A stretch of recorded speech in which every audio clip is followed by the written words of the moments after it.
All right, so back at the top of Q4, just a few weeks back, we talked about reviewing your marketing strategy, right? Really being planned for the upcoming final 3 months of your year so that you can get out there, build that mind share, connect with more people, and finish your year on a very high note. Well, here's what I want you to do now. Now that you've reviewed that marketing strategy, what I want you to start thinking about is even 2022, right? I want you to start think outside the box, okay? What can I do different to build that mind share and really stand out in people's minds? Now, here's the deal.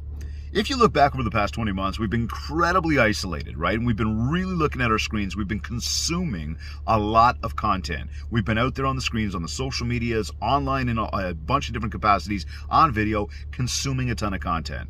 Well, people are exhausted. People are tired. And it's not that we're going to stop consuming content.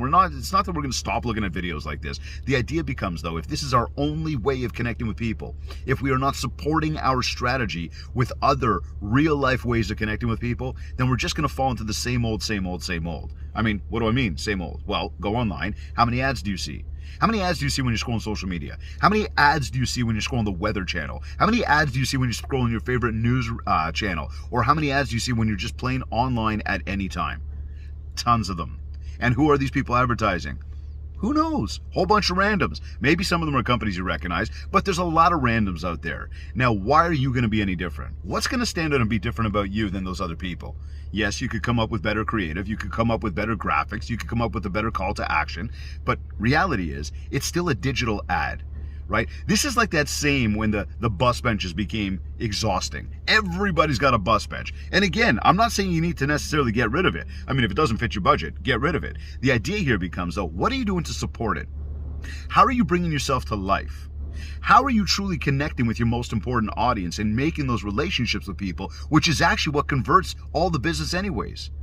You see, when you think outside the box and you start to really change it up and start to be different than everybody else, that's where you're going to win the game. And I'm not just talking about, again, thinking about a better ad for that bus bench or that digital ad. I'm talking about how are you connecting with people? What is that actual next step? And when we think about the 4 steps of an attack plan, we've got to generate the lead. We then have to follow up with the lead. Then we got to convert the lead. Then we've got to get a referral from a client because, well, once we've converted the lead, they've become a client, right? So we're getting our referrals. But the key here becomes, that's the gold, is the referrals. It's not just generating the lead. So what are we doing to be different for both sides of that?